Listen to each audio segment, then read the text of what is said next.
నీకు న్యాయం చేస్తానమ్మా అన్నారు, నాకు న్యాయం చేశారు అయ్యా, నాకు అది చాలు. చంద్రబాబు నాయుడు గారు పిలిపించుకోవటం, కేసు రిజిస్టర్ చేయటం, వాళ్ళని పిలిచి మీకు అది చేస్తాను ఇది చేస్తాను చెప్పడం, ఇవన్నీ కూడా జగన్మోహన్ రెడ్డి గారి పాదం విజయవాడలో పెట్టి వారింటికి నడిచిన తరువాత మాత్రమే జరిగిందనే వాస్తవాన్ని ప్రపంచం గమనించాలి, అటు ఆ కుటుంబం కూడా గమనించాలి. మనం విజయవాడ కృష్ణలంక సీఏ నాగరాజుపై గాది సాయికృష్ణ అనేటువంటి రౌడీ షీటర్ను కస్టోడియల్ టార్చర్ చేసి చంపి శవాను కూడా దొరకకుండా బూడిది కూడా మాయం చేశాడు అన్న కేసుపై అతనిపై హత్యాయత్నం కేసు నమోదు చేయడం జరిగింది. దీనికి సంబంధించి దర్యాప్తు కొనసాగుతుంది.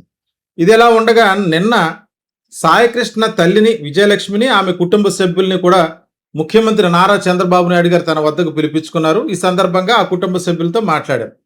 అనంతరం విజయలక్ష్మి, ఆమె కుటుంబ సభ్యులు అంటే కుర్రాడు మేనమామగా చెప్పుకునేటువంటి నవరంగ అనేటువంటి ఆయన, వీళ్ళందరూ కూడా బయటకు వచ్చి ఒక ప్రెస్ కాన్ఫరెన్స్ నిర్వహించారు. చంద్రబాబు నాయుడు గారితో మాట్లాడిన తర్వాత తమకు భరోసా దొరికిందని, తమకు న్యాయం జరిగిందని ఆయనకు కృతజ్ఞతలు తెలుపుతూ ఒక ప్రెస్ కాన్ఫరెన్స్ నిర్వహించి ఆయనకు కృతజ్ఞతలు తెలిపారు. కానీ ఈ కేసుకు సంబంధించి సిఐ నాగరాజుపై కేసు నమోదు చేయడానికి కానీ, దర్యాప్తు ఇంత వేగవంతంగా జరగడానికి కానీ కారణమైనటువంటి వైఎస్ జగన్మోహన్ రెడ్డి పేరు మాత్రం ఎక్కడ పైకెత్తకుండా చాలా జాగ్రత్త పడ్డారు. వాస్తవానికి ఈ కేసుకు సంబంధించి విషయాలు అందరికీ తెలిసిందే. గత నెల రోజులుగా సాయికృష్ణ ఆచూకీ కోసం తల్లి పోలీస్ స్టేషన్ల చుట్టూ తిరిగిన, అలాగే తన కుమారుడు చనిపోతే చనిపోయిన డేట్ అన్నా చెప్పండి, లేదంటే చనిపోయిన బూడిదన్నా మాకు ఇవ్వండి, డెడ్ బాడీ ఇవ్వకపోతే మేము కర్మకాండ చేసుకుంటామని విలపిస్తూ మీడియా వద్ద అలాగే పోలీస్ స్టేషన్లకి తిరుగుతున్న నెల రోజులు బట్టి ఈ రాష్ట్ర ప్రభుత్వం కానీ ఏ రాజకీయ పార్టీ కూడా పట్టించుకోలేదు. అటువంటి పరిస్థితుల్లో వైఎస్ఆర్ కాంగ్రెస్ పార్టీ నేత అంబటి రాంబాబు గారు ఈ కేసుకు సంబంధించి ఇటువంటి అన్యాయం జరిగింది, వాళ్ళు ఏ పార్టీకి చెందినటువంటి వారైనా కావచ్చు, కానీ ఒక మనిషిని వాడు నేరస్తుడైనా సరే కొట్టి చంపేసి డెడ్ బాడీని కూడా మాయం చేసేంత నేరం ఒక సీఐ చేసాడంటే ఇది చాలా ఘోరమైనటువంటి పరిస్థితి అని చెప్పి వాటి ఆధారాలతో ప్రెస్ ముందుకు వచ్చి ఆ కేసును వెలుగులోకి తీసుకురావడం జరిగింది. ఆయన వెలుగులో తీసుకొచ్చిన తర్వాత రాష్ట్రంలో ఇంత ఘోరం జరిగిందని చెప్పి ఈ రాష్ట్రంలో ఉన్నటువంటి ప్రజలందరికీ కూడా తెలిసింది.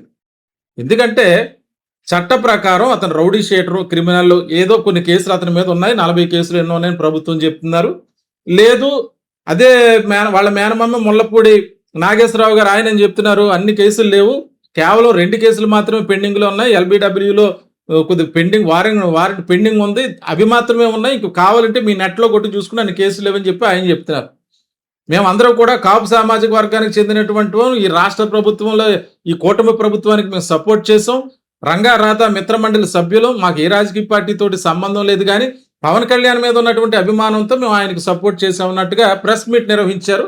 అటువంటిది ఆ జనసేన పార్టీ నియోజకవర్గ ఇన్ఛార్జే మా దగ్గరకు వచ్చి లాబియింగ్ జరుపుతున్నాడు, ఈ కేసు మా విత్డ్రా చేసుకోండి, సిఐ మన కొలపోడు అని చెప్పి లాబియింగ్ జరుగుతుంది, లాబియింగ్ చేస్తున్నాడు, మాకు అన్యాయం చేస్తున్నాడు అని చెప్పి ప్రెస్ మీట్ నిర్వహించిన వాళ్ళందరూ కూడా జగన్మోహన్ రెడ్డి వచ్చి ఎప్పుడైతే ఆ కుటుంబ సభ్యులు కలిసి ఆ తల్లితో మాట్లాడి అక్కడ ప్రెస్ కాన్ఫరెన్స్ నిర్వహించి కేవలం ఇంత అన్యాయం చేసినటువంటి వ్యక్తిని శిక్షించకుండా అతనిపై కేసు నమోదు చేయకుండా వీఆర్కు పంపి ఓన్లీ సస్పెన్షన్ వేటు వేసి చేతులు దులుపుకుంది రాష్ట్ర ప్రభుత్వం, ఖచ్చితంగా ఆయనపై కేసు నమోదు చేయాలి, ఇంత క్రైమ్ చేసిన వ్యక్తిని విడిచిపెట్టడానికి వీల్లేదంటూ ఆయన ప్రెస్ మీట్ నిర్వహించి మాట్లాడిన తర్వాత ఆగమేఘాలపై ఈ రాష్ట్ర ప్రభుత్వం అంటే జగన్మోహన్ రెడ్డి గారు చెప్పారు, ఇది పై స్థాయిలో ఉన్నటువంటి అధికారులకి తెలియకుండా జరిగింది కాదు, డీజీపీ స్థాయి వరకు కూడా ఈ కేసు గురించి తెలుసు, నెల రోజులుగా ఈ తల్లి తిరుగుతుందంటే తెలియకుండా ఉండదు, కేవలం హేబియస్ కార్పస్ పిటిషన్ కోర్టులో వేయటం వల్ల ఇది వెలుగులోకి వచ్చింది, ఆల్రెడీ ఈ నెల 26వ తారీఖున డీజీపీకి ఆ కుర్రాడు చిన్నమైనటువంటి అడ్వకేట్ కనకదుర్గ కంప్లైంట్ చేసింది, దాన్ని కూడా చెత్తపుట్లో పాడేశారని చెప్పి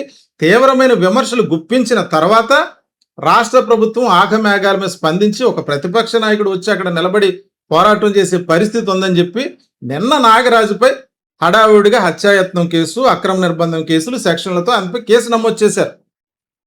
అయితే అప్పటి వరకు స్పందించినటువంటి రాష్ట్ర ప్రభుత్వం ఇప్పుడు హడావుడిగా స్పందించడం, మరి దీనికి కారణం ఏమిటని చెప్పుకోవచ్చు.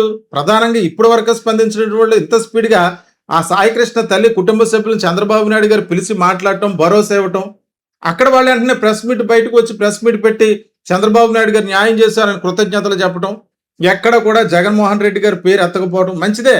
ఈ కేసులో న్యాయం జరగాలని అందరూ కోరుకున్నారు. దీనికి రాజకీయాలకు అతీతంగా ప్రతి ఒక్కరు కూడా దీన్ని ప్రశ్నించారు. ఎందుకంటే చట్టాన్ని చేతిలోకి తీసుకోవటం అంటే ఒక న్యాయస్థానం ముందు తప్పు చేస్తే నిలబెట్టాల్సిన వ్యక్తిని చట్టాన్ని తమ చేతుల్లో తీసుకుని తామే కర్మకాండలు చేసేసి బాడీని కూడా కనబడకుండా మాయం చేసేటువంటి ఇది పెద్ద నేరంగా ఈ దేశ చరిత్రలోనే ఇటువంటి పోలీస్ నేరం జరిగి ఉండకపోవచ్చు. అంత పెద్ద హైలైట్ అయింది ఈ కేసు. అందువల్ల పార్టీలకు అతీతంగా ప్రతి ఒక్కరు కూడా స్పందించారు. ఇక్కడ జగన్మోహన్ రెడ్డి గారికి ఉన్న ప్రత్యేకమైనటువంటి అలవాటు ఏంటంటే ఆయన అధికారంలో ఉన్నప్పుడు కూడా నేను కులం చూడను, మతం చూడను, పార్టీ చూడను, ప్రాంతం చూడను అని చెప్పి ఇతర పార్టీకి సంబంధించినటువంటి వాళ్ళందరూ కూడా సమానంగా ఈ రాష్ట్రంలో ప్రజలందరికీ అన్ని పార్టీలకి ఏ భావభేదాలు లేకుండా చక్కగా పథకాలన్నీ కూడా వర్తింపజేశారు.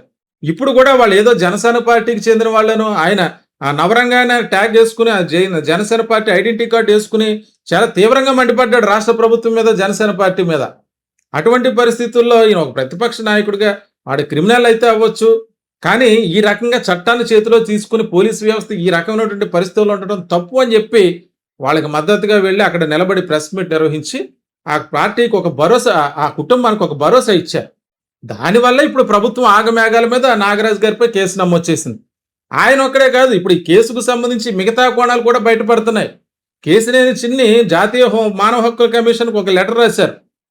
ఇది విజయవాడలో పోలీస్ వ్యవస్థ ప్రైవేట్ సెటిల్మెంట్ దందాలుగా మారిపోయింది, దీనికి సంబంధించి ప్రత్యేకంగా కమాండ్ రెస్పాన్సిబిలిటీ తీసుకుని సిపి రాజశేఖర్ బాబును కూడా సస్పెండ్ చేయాలి, ఒక సిట్టింగ్ జడ్జితో ఇక్కడ విచారణ జరిపించాలి, ఈ కార్యక్రమంపై పూర్తిగా సిట్టింగ్ జడ్జి విచారణ జరిపించాలని చెప్పి ఆయన లేఖ రాశారు.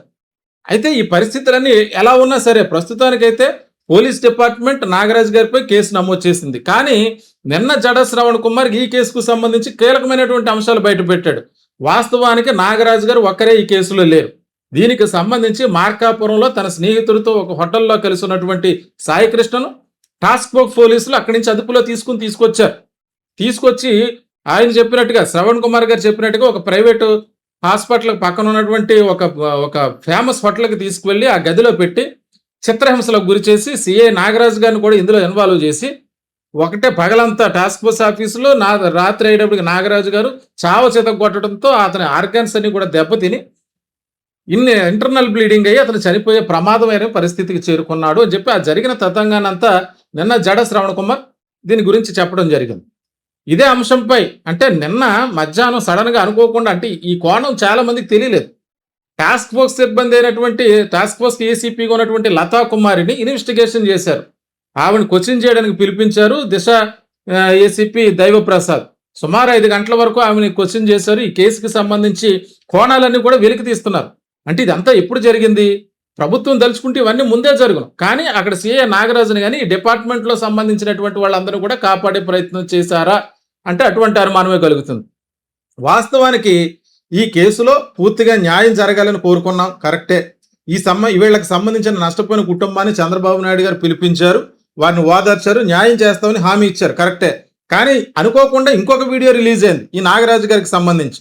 సిఐ నాగరాజు గారు నన్ను హింసలు పెట్టడం వల్లే, ప్రతిరోజు విచారణ పేరుతో వారం నన్ను కొట్టడం వల్లే, నన్ను చిత్రహింసలు చేయటం వల్లే నేను భయపడి నేను ఆత్మహత్య చేసుకుంటున్నాను అని చెప్పి ఒక దళిత సామాజిక వర్గానికి చెందినటువంటి యువకుడు, పేరు పోగు క్రాంతి కుమార్ అనేటువంటి యువకుడు మాదిగగా పుట్టడమే నేను చేసిన నేరమా అంటూ ఒక సెల్ఫీ వీడియో రిలీజ్ చేసి సూసైడ్ చేసుకున్నాడు.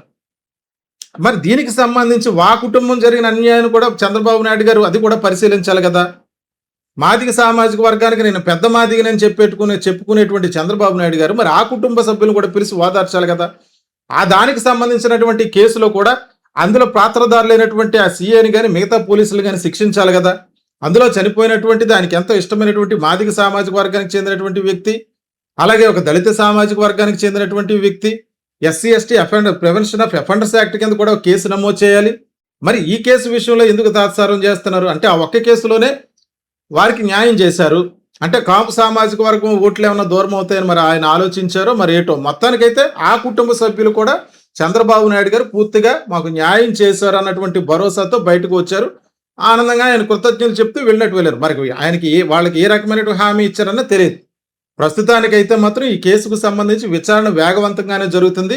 ఏసీపీ దైవప్రసాద్ ఈ కేసు విషయంలో టాస్క్ ఫోర్స్ ఏసీపీ లతా కుమారిని, అలాగే అక్కడ ఉన్నటువంటి మరో ఎస్ఐ నవీన్, అలాగే కొంతమంది కానిస్టేబుల్ వీరందరూ కూడా విచారణ చేస్తున్న వీళ్ళని కూడా ఎఫ్ఐఆర్లో చేర్చే అవకాశం ఉంది. ఇక్కడ విచిత్రమైనటువంటి విషయం ఏంటంటే కృష్ణలంక పిఎస్కి సంబంధించి వేసినటువంటి ఎఫ్ఐఆర్ ఏదైతే ఉందో, సిఐ నాగరాజుపై వేసినటువంటి ఎఫ్ఐఆర్ ఏదైతే ఉందో అది ఎఫ్ఐఆర్ నంబర్ 107 అంటే 107 అంటే అక్కడ చాలా క్రైమ్ చాలా తక్కువగా ఉందేమో. అప్పటి వారి 107 అంటే చాలా తక్కువ కేసులు నమోదయ్యాయి ఆ పోలీస్ స్టేషన్ సంబంధించి. అంటే కేసునేని చిన్ని గారు చెప్తున్నారు కదా ఇక్కడ సెటిల్మెంట్ దాంతో నడుస్తుందని. ఏదేమైనా ఆయన మీద అయితే ఎఫ్ఐఆర్ నమోదైంది. మరి దర్యాప్తు వేగవంతంగా జరుగుతుంది. ఈ కేసుకు సంబంధించి కీలకంగా ఎవిడెన్స్ గా మారనున్నటువంటివి ఏమిటి? ఆయన వాళ్ళ చేతిలో చనిపోయి బర్న్ అయిపోయి బూడిది కూడా మిగలకుండా ఉన్నటువంటి డెడ్ బాడీ లేదు. దానికి సంబంధించిన ఏ ఎవిడెన్స్ లేదు. వీళ్ళ ఛార్జ్ షీట్ వేసినా రేపొద్దున కోర్టులో ఈ కేసు నిలబడుతుందో లేదో అన్న అనుమానాలు కూడా కలుగుతున్నాయి.